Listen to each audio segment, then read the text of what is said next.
ആദരണീയരെ, വളരെ പെട്ടെന്ന് തന്നെ പറഞ്ഞു തീർക്കാവുന്നതാണ്. ഞാൻ ലൈബ്രറികളുടെ ആവിർഭാവത്തെക്കുറിച്ച് കൂടുതൽ വിശദീകരിക്കുന്നില്ല. ഇന്നലെയും ഇന്നുമായിട്ട് നടക്കുന്ന സെഷനിൽ മുഴുവൻ അതിൻ്റെ ചരിത്രം വളരെ കൃത്യമായിട്ട് പറഞ്ഞു വെച്ചിട്ടുണ്ട്. പ്രത്യേകിച്ചിട്ട് സ്വാതന്ത്ര്യ സമരത്തിനും കമ്മ്യൂണിസ്റ്റ് പ്രസ്ഥാനത്തിനും കാരണഭൂതമായ നമ്മുടെ ലൈബ്രറി പ്രസ്ഥാനത്തിനെ കുറിച്ചിട്ട് വളരെ ആഴത്തിൽ എല്ലാവർക്കും അറിയാം. പ്രത്യേകിച്ചിട്ട് ഇവിടെ ഇരിക്കുന്നത് ബഹുഭൂരിപക്ഷവും മുതിർന്ന ലൈബ്രറി പ്രവർത്തകരാണെന്നുള്ളത് വളരെയധികം സ്നേഹവും സന്തോഷവും ഉണ്ടാക്കുന്നു. പ്രത്യേകിച്ചിട്ട് അക്കാഡമിക് സെഷനിലൊക്കെ ഇത്രയും ആൾക്കാരെ കാണുക എന്നുള്ളത് വളരെ അത്ഭുതകരമാണ്. സാധാരണ ഒരു അക്കാഡമിക് സെഷനിൽ 25-ലധികം ആൾക്കാർ ഉണ്ടാവാറില്ല എന്നാണ് എൻ്റെ ഒരു അനുഭവം. അപ്പോൾ സ്വാഭാവികമായിട്ടും ഇത് വളരെയധികം നമ്മുടെ ലൈബ്രറി പ്രസ്ഥാനത്തോട് മനുഷ്യർ എത്രമാത്രം, ജനങ്ങൾ എത്രമാത്രം, ലൈബ്രറി പ്രവർത്തകർ എത്രമാത്രം അടുത്തു നിൽക്കുന്നു എന്ന് കാണിച്ചു തന്നതിൽ ഒരുപാട് നന്ദി. ഇനി പ്രത്യേകിച്ച് എനിക്ക് പറയാനുള്ളത്, കണ്ണൂർ ജില്ലയിലെ ലൈബ്രറി പ്രസ്ഥാനങ്ങളുടെ ഒരു വളർച്ച എന്നുള്ളത് തീർച്ചയായിട്ടും നവോത്ഥാന പ്രസ്ഥാനത്തെയും ഒപ്പം തന്നെ കമ്മ്യൂണിസ്റ്റ് കർഷക പ്രസ്ഥാനത്തിന്റെയും അടിസ്ഥാനത്തിലാണെന്ന് കാണാൻ സാധിക്കും. പ്രത്യേകിച്ചിട്ട് പല സ്വാതന്ത്ര്യ സമര പ്രസ്ഥാനങ്ങളുടെയും പേരിൽ തന്നെയാണ് നമ്മുടെ പല ലൈബ്രറികളുള്ളത്. പ്രത്യേകിച്ചിട്ട് നെഹ്റുവിന്റെ പേരുണ്ട്, അതുപോലെ AKGയുടെ പേരുണ്ട്, കൃഷ്ണപിള്ള പേരുണ്ട്, പിന്നെ വിജ്ഞാനഭൂഷണി, അതുപോലെ ശ്രീനാരായണ ഗുരുവാനശാല, തൊഴിലാളി ലൈബ്രറിയിൽ, ഇങ്ങനെയാണ് ഒട്ടനവധി ലൈബ്രറികൾ കണ്ണൂർ ജില്ലയുടെ എല്ലാ അരികിലും പ്രദേശത്തുമായി നിൽക്കുന്നത് കാണാൻ സാധിക്കും. പ്രത്യേകിച്ച് നമ്മുടെ EMSന്റെ വളരെ കൃത്യമായ ഒരു നിർദ്ദേശം തന്നെ ഉണ്ടായിരുന്നു. അത് KPCCക്ക് കൊടുത്താണ്. അധ്യക്ഷനായിരിക്കുന്ന സമയത്ത് പബ്ലിക് ലൈബ്രറി തുടങ്ങുന്നത് താഴെത്തട്ടിൽ ഉണ്ടാവണമെന്ന് നേതാക്കൾക്ക് നിർദ്ദേശം കൊടുത്ത ഒരു സമൂഹമാണ് നമ്മുടെ ഇന്ന് കാണാൻ സാധിക്കും. കേരളത്തിലെ പ്രധാനമായിട്ടും നമ്മുടെ മാർജിനലൈസ്ഡ് ആയ അരികുവൽക്കരിക്കപ്പെടുന്ന ആൾക്കാർക്ക് ഒരു പ്രത്യാശയായിരുന്നു അക്കാലത്തെ ലൈബ്രറി എന്ന് ഞാൻ പ്രത്യേകിച്ച് പറയാൻ ഉദ്ദേശിക്കുന്നുണ്ട്. നമ്മുടെ ഓരോ വളർച്ചയും സ്വാതന്ത്ര്യ സമരത്തിന്റെയും കർഷക തൊഴിലാളി പ്രസ്ഥാനത്തിന്റെ വളർച്ചയൊക്കെ ചെറിയ ചെറിയ കൂട്ടായ്മകളിൽ നിന്നുണ്ടായതാണ്. അത്തരം കൂട്ടായ്മകളിലൂടെയാണ് ചെറിയ വിപ്ലവങ്ങൾ, നമ്മുടെ നാട്ടിൽ നടന്നിരിക്കുന്ന പ്രധാനപ്പെട്ട വിപ്ലവങ്ങളൊക്കെ, പ്രത്യേകിച്ചിട്ട് മൊറാഡ പോലുള്ള, കരിവള്ളൂർ പോലുള്ള, കയ്യൂർ പോലുള്ള എല്ലാ അടിസ്ഥാനപരമായിട്ടുള്ള കർഷക പ്രസ്ഥാനങ്ങളിലൂടെ നയിച്ച ചെറിയ വിപ്ലവങ്ങളൊക്കെ ഉണ്ടായിരിക്കുന്നത് വായനശാലകൾ കൊടുത്ത, അല്ലെങ്കിൽ ചെറിയ ചെറിയ ചർച്ചാ കൂട്ടങ്ങൾ കൊടുത്ത ഉജ്ജ്വലമായ വളരെ അതിശക്തമായിട്ടുള്ള ഒരു എനർജിയുടെ അടിസ്ഥാനത്തിലായിരുന്നു നമുക്ക് ചൂണ്ടിക്കാണിച്ച് പറയാൻ പറ്റും. ഇനി അതിന്റെ ഡീറ്റെയിൽസിലേക്ക് വരാം. ഇതിനെ നമുക്ക് വേണമെങ്കിൽ താരതമ്യപ്പെടുത്താം. നമ്മുടെ ഓരോരുത്തരുടെയും, മലയാളിയുടെ ഓരോരുത്തരുടെയും ശക്തീകരണം എന്നുള്ളത് ഈ മാർജിനലൈസ്ഡ് ആയിട്ടുള്ള അരികുവൽക്കരിക്കപ്പെട്ട ആൾക്കാരുടെ ഒരു അടിസ്ഥാനമാണ്. അവരുടെ ടൂള് തന്നെയാണ് വായനശാല എന്നുള്ളത്. അവരുടെ ടൂള് തന്നെയാണ് തീർച്ചയായിട്ടും ഓരോ പുസ്തകവും അവർ വായിച്ചിട്ടുള്ളത്. പ്രത്യേകിച്ചിട്ട് എൻ്റെയൊക്കെ ഓർമ്മയിൽ നമ്മുടെയൊക്കെ വായനശാലയിൽ വളരെ കൃത്യമായിട്ടുള്ള ചർച്ചകൾ ആദ്യകാലം മുതൽ തന്നെ വളരെ വൈജ്ഞാനികമായ ഒരു ചർച്ച നടന്നിരുന്നു എന്ന് നമുക്ക് ചൂണ്ടിക്കാണിക്കാൻ പറ്റും. അതുകൊണ്ട് തന്നെയാണ് പബ്ലിക് ലൈബ്രറികൾക്ക് ഏറെ പ്രസക്തി ഉണ്ടെന്ന് ചൂണ്ടിക്കാണിക്കാൻ കാരണം. പ്രത്യേകിച്ച് പിന്നീട് അങ്ങോട്ട് വന്ന എല്ലാ പൊതുപ്രസ്ഥാനങ്ങളും, പരിഷത്തിനെ പോലുള്ള പ്രസ്ഥാനങ്ങളടക്കം അവരുടെ സിംബലായിട്ട്, അവരുടെ എംബ്ലമായിട്ട് ഒരു കയ്യിൽ പുസ്തകം പോലുള്ള സാധനങ്ങൾ ചൂണ്ടിക്കാണിച്ചിട്ട് കേരളത്തെ അത്രമാത്രം ശക്തമായിട്ട് ഒരു ശാസ്ത്രബോധം വളർന്നതിൽ മുന്നോട്ട് കൊണ്ടുപോകുന്നത് നമുക്ക് കാണാൻ സാധിക്കും. ഇനി എന്താണ് മോഡൽ ലൈബ്രറി? വളരെ ചുരുക്കമാണ്. മോഡൽ ലൈബ്രറികളെ കുറിച്ച് പറയുകയാണെങ്കിൽ, പ്രത്യേകിച്ച് അടുത്ത കാലത്ത് LDF സർക്കാരിന്റെ ശക്തമായ ഒരു പിന്തുണ ഈ മേഖലയിൽ ഉണ്ടായിട്ടുണ്ടെന്ന് കാണാൻ സാധിക്കും. അതിന്റെ അടിസ്ഥാനത്തിൽ എല്ലാ തരത്തിലും ഗ്രാൻഡ് ആയാലും, അതുപോലെ പ്രവർത്തന ഗ്രാൻഡ് ആയാലും, അലവൻസ് ആയാലും വളരെ ശക്തമായിട്ട് നമുക്ക് നൽകിയിട്ടുണ്ട്. അതിന്റെ അടിസ്ഥാനത്തിൽ വായനശാല വലിയൊരു റിഫോർമേഷൻ അതിന്റെ ഭാഗമായിട്ട് സംഭവിച്ചിട്ടുണ്ട്. മാത്രമല്ല MLA ഫണ്ടിൽ നിന്നും, അതുപോലെ മറ്റ് ഫണ്ടുകളിൽ നിന്നും LCD TVകൾ, അതുപോലെ ലാപ്ടോപ്പുകൾ, പ്രൊജക്ടറുകൾ, പ്രിന്ററുകളൊക്കെ നന്നായിട്ട് നമുക്ക് ലഭിച്ചിട്ടുണ്ട്. അതിലേക്ക് യൂസേജ് ഇന്നത്തെ കാലത്ത് നമ്മുടെ ലൈബ്രറികൾ, പബ്ലിക് ലൈബ്രറി വളരെ ശക്തമായിട്ട് ഉപയോഗിക്കുന്നുണ്ട്, ചെയ്യുന്നുണ്ട്. ഇനി എന്താണ്, എങ്ങനെയാണ് ലൈബ്രറികളെ ആധുനികവൽക്കരിക്കുക എന്നുള്ളത്, അതാണ് വളരെ പ്രധാനമായിട്ട് ഞാൻ പറയാൻ ഉദ്ദേശിക്കുന്നത്. അതില് നമ്മുടെ ഇതിനകത്തിരിക്കുന്ന ആൾക്കാർ ഇതിന്റെ ഒരു റിട്ടയർഡ് കമ്മ്യൂണിറ്റിയാണ്. വളരെ പ്രധാനപ്പെട്ട ഒരു നമ്മൾ കാണാതെ പോകുന്നതാണ്. റിട്ടയർഡ് കമ്മ്യൂണിറ്റികളെ അവർ വലിയൊരു നോളേജ് സമൂഹമാണ്, വൈജ്ഞാനിക സമൂഹമാണ്. ആ വൈജ്ഞാനിക സമൂഹത്തെ വായനശാലകളുമായി ചേർത്ത് നിർത്തി കഴിഞ്ഞാൽ വായനശാലകൾക്ക് ചെയ്യാൻ സാധിക്കുന്നത് വളരെ അനധിവിദൂരമായ ഒരു വലിയ എക്സ്പ്ലോറേഷനാണ് ഉണ്ടാവുക. അത് പലപ്പോഴും സാധിക്കുന്നില്ല. നമ്മൾ ഇപ്പോൾ തന്നെ വായനശാല ചെയ്തുകൊണ്ടിരിക്കുന്നത് വയോജനങ്ങൾ മാത്രം ചേർത്ത് നിർത്തുക എന്നുള്ളതാണ്. അതിനപ്പുറത്തേക്ക് മാറിയിട്ട് വ്യത്യസ്ത മേഖലകളിൽ, അക്കാഡമിക് മേഖലയിൽ ആൾക്കാരുണ്ടാവും, അധ്യാപക സമൂഹം ഉണ്ടാവും, ശാസ്ത്ര സാങ്കേതിക രംഗത്ത് റിട്ടയർ ആൾക്കാരുണ്ടാവും. അവരെയൊക്കെ ചേർത്ത് നിർത്തിയിട്ട് വായനശാലകൾക്ക് വരുന്ന നൂറ്റാണ്ടുകൾ, ഇനി വരാൻ പോകുന്ന നൂറ്റാണ്ടുകളിൽ IT മേഖലയിൽ നിന്ന് മതിയാക്കി വരുന്ന, റിട്ടയർ ആവുന്ന വലിയൊരു സമൂഹം നമ്മുടെ മുമ്പിലുണ്ട്.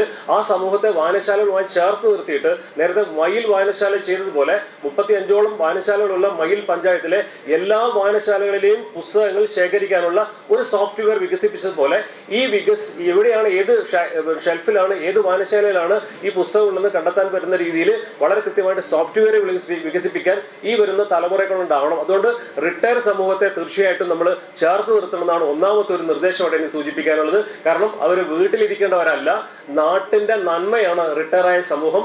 ആ റിട്ടയർ സമൂഹത്തെ ചേർത്ത് വെക്കാനാണ് അതിന്റെ ആദ്യത്തെ ഒരു നിർദ്ദേശം ഞാൻ മുന്നോട്ട് വെക്കുന്നത്. എങ്ങനെയാണ് ലൈബ്രറികളെ ആധുനികവൽക്കരിക്കുന്നതിന്റെ ഒന്നാമതൊരു നിർദ്ദേശം അതാണ്. രണ്ടാമത്തത്, ചരിത്രത്തെ വക്രീകരിക്കപ്പെടുന്ന ഒരു കാലമാണത്. ചരിത്രത്തെ മുഴുവൻ അതിശക്തമായിട്ട് സ്വന്തമായ രീതിയിൽ വർഗീയവൽക്കരിക്കാനുള്ള ശ്രമം വ്യാപകമായി നടക്കുന്നുണ്ട്. നമ്മുടെ മലബാർ കലാപവുമായിട്ട് ബന്ധപ്പെട്ട ചർച്ചകൾ നിങ്ങൾക്കറിയാം. അപ്പൊ അങ്ങനെയുള്ള ഘട്ടത്തിൽ വായനശാലകൾ ലോക്കൽ ഹിസ്റ്ററികൾ, ഓരോ പ്രദേശത്തിനും അതിശക്തമായ പ്രാദേശിക ചരിത്രമുണ്ട്. ആ ചരിത്രം ശേഖരിക്കുന്നതിലും അതിന്റെ റിസോഴ്സുകൾ കളക്ട് ചെയ്യുന്നതിലും നിർണായകമായ സംഭാവന വായനശാല പ്രവർത്തകർക്കും വായനശാല നേതൃത്വത്തിനും സാധിക്കുന്നുണ്ട്. അത് തീർച്ചയായിട്ടും ചെയ്യേണ്ടതുണ്ട്. ശ്രദ്ധിക്കുക, മലബാർ കലാപത്തിന്റെ പശ്ചാത്തലത്തിലാണ് ഇത് പറയുന്നത്. മലബാർ കലാപത്തെ വക്രീകരിക്കാനുള്ള ശ്രമം ഉണ്ടായതിന്റെ പശ്ചാത്തലത്തിലാണ് ഞാനിത് പറയുന്നത്. അങ്ങനെയുള്ള ഘട്ടങ്ങളിൽ വായനശാലകൾക്ക് തദ്ദേശീയമായിട്ടുള്ള ചരിത്രം ശേഖരിക്കുകയും അത് റെക്കോർഡ് ചെയ്യുകയും പുസ്തകമായിട്ട് പ്രസിദ്ധീകരിക്കാനും സാധിക്കണമെന്നുള്ളതാണ് എൻ്റെ രണ്ടാമത്തെ പ്രധാനപ്പെട്ട നിർദ്ദേശം എന്നുള്ളത്. മൂന്നാമതായിട്ടുള്ളത് കാർഷിക മേഖലയിലെ പ്രൊമോഷനാണ്. കേരളം എന്നുള്ളത് ഒരു വാങ്ങൽ സമൂഹമാണ്. ആ വാങ്ങൽ സമൂഹത്തെ ഇങ്ങനെയാക്കിയാൽ പോരാ. നമുക്ക് നമ്മുടെ ഓരോ വർഷവും നടക്കുന്ന വ്യത്യസ്ത തരം ക്യാമ്പുകളുണ്ട്. സ്കൂളുകളിലൊക്കെ NSS ക്യാമ്പുകൾ നടക്കുന്ന ഒരു സമയമാണ് ഇപ്പോൾ കഴിഞ്ഞിട്ടുണ്ടാവും. ആ സമയത്ത് NSSന്റെ കുട്ടികളെ ഉപയോഗിച്ചുകൊണ്ട് നമുക്ക് പ്രാദേശികമായിട്ട് കാർഷിക മേഖലയിൽ ഉണ്ടായ വ്യത്യസ്ത വിത്തിനങ്ങൾ ശേഖരിക്കാനും ആ വിത്തിനങ്ങൾ ഉപയോഗിച്ചുകൊണ്ട് പ്രദേശങ്ങളിൽ കൃഷി ഇറക്കാനും സാധിക്കേണ്ടതുണ്ട് എന്നാണ് പ്രധാനമായിട്ട് സൂചിപ്പിക്കുന്നത്. വളരെ ഈസിയായിട്ട് നമുക്ക് നടത്താം. ഒരു നമ്മുടെ വായനശാല ചെയ്ത് അത് വിജയിച്ചൊരു കാര്യമാണ്. ആ സമയത്ത് ക്യാമ്പ് നടക്കുമ്പോൾ കുട്ടികളെ വിളിച്ചുകൊണ്ട് തൊട്ടടുത്തുള്ള പാടത്ത് പോയും അവരെ കൊണ്ട് വിത്തെടുപ്പിക്കുകയും അങ്ങനെ വിളവ് ചെയ്യിപ്പിക്കുകയും ചെയ്തിട്ടുണ്ടായിരുന്നു. സ്വാഭാവികമായിട്ടും അത് വളരെ നമുക്ക് മുന്നോട്ട് കൊണ്ടുപോകേണ്ടതുണ്ട്. പിന്നെ പ്രാദേശികമായിട്ടുള്ള വിത്തിനങ്ങൾ ശേഖരിക്കുക, പ്രാദേശികമായ കാർഷിക അറിവുകൾ, പ്രാദേശികമായിട്ടുള്ള കാർഷിക മെത്തേഡുകൾ, ഇതൊക്കെ ശേഖരിക്കാൻ വായനശാലകൾക്ക് സാധിക്കും എന്നുള്ളതാണ് രണ്ടാമതായിട്ട് നമുക്ക് സൂചിപ്പിക്കാനുള്ളത്. അതൊക്കെ തീർച്ചയായിട്ടും ആ മേഖലയിൽ വലിയ മാറ്റം നമുക്ക് വായനശാലകൾക്ക് ഉണ്ടാക്കാൻ സാധിക്കുന്നതാണ് രണ്ടാമത്തെ പോയിന്റ്. മൂന്നാമതായിട്ട് പറയാനുള്ളത് സംരംഭകൻ എന്നുള്ളതിൽ വായനശാലയ്ക്ക് എന്ത് ചെയ്യാൻ സാധിക്കുന്നുള്ളത്. ഇവിടെ സംരംഭകൻ എന്നുള്ള രീതിയിൽ നമ്മൾ പ്രാദേശിക ഗവൺമെന്റുമായിട്ട് ചേർന്നുകൊണ്ട്, നമ്മുടെ എല്ലാ ലോക്കൽ ബോഡികളുമായി ചേർന്നുകൊണ്ട്, പ്രാദേശിക സമൂഹമായി ചേർന്നുകൊണ്ട് വലിയ മാറ്റങ്ങൾ ഉണ്ടാക്കാൻ പറ്റും. അതിന് വ്യത്യസ്ത സോഴ്സുകൾ നമ്മുടെ മുമ്പിലുണ്ട്. പ്രത്യേകിച്ചിട്ട് MNREGP തൊഴിലാളികൾ ഉപയോഗിച്ചുകൊണ്ട് ചെയ്യാം. അതോടൊപ്പം തന്നെ ഈ എല്ലാ മേഖലയിലും, പ്രത്യേകിച്ചിട്ട് ഇപ്പം ഈ അടുത്ത കാലത്ത് കേന്ദ്ര സർക്കാരിന്റെ പല പോളിസികളും വന്നിട്ട് ഈ അഗ്നിവീർ പോലുള്ള ചില പദ്ധതികൾ വന്നിട്ടുണ്ട്. അഗ്നിവീർ പോലുള്ള പദ്ധതികളടക്കം നമുക്ക് പിന്നെന്താണ് ആ മേഖലയിലുള്ള ആൾക്കാരെ, ജോബ് സീക്കേഴ്സിനെ നമുക്ക് അവർക്ക് ആവശ്യമുള്ള ട്രെയിനിങ് കൊടുക്കാൻ സാധിക്കുന്ന രീതിയിലേക്ക് വായനശാലയ്ക്ക് മാറാൻ സാധിക്കും. പ്രത്യേകിച്ചിട്ട് പുതിയ വെബ്സൈറ്റുകളുണ്ട്. ഇപ്പോൾ timesjob.com അല്ലെങ്കിൽ shine.com എന്നുള്ള തുടങ്ങിയ വെബ്സൈറ്റുകളുണ്ട്. തൊഴിലുമായിട്ട് ബന്ധപ്പെട്ടുള്ള വെബ്സൈറ്റുകളുണ്ട്. ആ വെബ്സൈറ്റുകളെ പരിശീലിപ്പിക്കാനും അതിലേക്ക് ആൾക്കാരെ ആകർഷിക്കാനും അതിന്റെ രീതികൾ എങ്ങനെയാണ് ഡാറ്റ അപ്ലോഡ് ചെയ്യുക, എങ്ങനെയാണ് പ്രൊഫൈലുകൾ ക്രിയേറ്റ് ചെയ്യുക എന്നുള്ള രീതിയിലൊക്കെ വായനശാലയ്ക്ക് ചെയ്യാൻ പറ്റും. മറ്റൊന്ന് ഗൾഫ് റിട്ടേൺസ്. ഒരുപാട് ഗൾഫ് റിട്ടേൺസിലെ സമൂഹമാണ് കേരളം. ആ ഗൾഫ് റിട്ടേൺസിനെ മുഴുവൻ അവരുടെ തൊഴിൽ മേഖലയിലെ പ്രാവീണ്യത ഉപയോഗിച്ചുകൊണ്ട് വ്യത്യസ്ത രീതിയിൽ എങ്ങനെ തൊഴിൽ സംരംഭകത്വം നടത്താൻ സാധിക്കും എന്നുള്ളത് തീർച്ചയായിട്ടും നമുക്ക് പിന്നെ പല രീതിയിലും ആലോചിക്കാവുന്നതാണ്. അങ്ങനെ വരികയാണെങ്കിൽ നമുക്ക് പ്രാദേശിക അടിസ്ഥാനത്തിൽ ഓരോ ലൈബ്രറിയുടെയും കീഴിൽ തന്നെ നമുക്ക് എന്ത് ചെയ്യാം, ചെറിയ പ്രാദേശിക ചന്തകൾ, പഴയ പ്രാദേശിക ചന്തകൾ സ്ഥാപിക്കാൻ സാധിക്കണം. ആ പ്രാദേശിക ചന്തകൾ സ്ഥാപിക്കുന്ന വഴി പ്രാദേശികമായിട്ടുള്ള ഉൽപ്പന്നങ്ങൾ, ഒരു വീട്ടിലൊരു പിന്നെന്താണ് ഒരു കായയുടെ കൊല ഇല്ലാതിരിക്കില്ല, അല്ലെങ്കിൽ ഒരു വീട്ടിൽ ഏതെങ്കിലും തരത്തിൽ ഒരു ചേമ്പോ ചേനയോ ഒന്നും ഇല്ലാതിരിക്കില്ല. അതൊക്കെ സമാഹരിച്ചു ഇപ്പോൾ ഓൾറെഡി കുടുംബശ്രീക്കാർ ചെയ്യുന്നുണ്ട്. അത് നേരെ നമുക്ക് വായനശാലകൾക്ക് ഏറ്റെടുത്തുകൊണ്ട് ആ വായനശാല പ്രസ്ഥാനം അങ്ങനെ പ്രാദേശിക വിപണിയെ ശക്തിപ്പെടുത്തുകയും നഗരങ്ങളിലേക്ക് ആൾക്കാരെ പോകാൻ വലിയ ചിന്തയാണ്. നഗരങ്ങളിലേക്ക് ആൾക്കാർ പോവാതെ പ്രാദേശികമായിട്ട് തന്നെ ഈ പറഞ്ഞിരിക്കുന്ന സാമ്പത്തിക ക്രമീകരണം നടത്താനും അവരുടെ പൈസ സർക്കുലേറ്റ് ചെയ്യാനുള്ള ഒരിടമായിട്ട് ആ വായനശാലയും പരിസരം ഉൾപ്പെടുന്ന ഒരു സ്ഥലമായി മാറണം എന്നുള്ള ഒരു ചിന്തയാണ് മറ്റേത് പ്രധാനമായിട്ട് ഉപയോഗിക്കാനുള്ളത്. അതോടൊപ്പം തന്നെ എന്താണ് വർക്ക്ഷോപ്പുകൾ, വ്യത്യസ്ത മേഖലയിലുള്ള വർക്ക്ഷോപ്പുകൾ സംഘടിപ്പിക്കാൻ വായനശാലയിൽ സാധിക്കേണ്ടത് ഇപ്പോൾ ഓൾറെഡി ചെയ്യുന്നുണ്ട്. വ്യത്യസ്തമായ രീതിയിലും ചെയ്യുന്നുണ്ട്.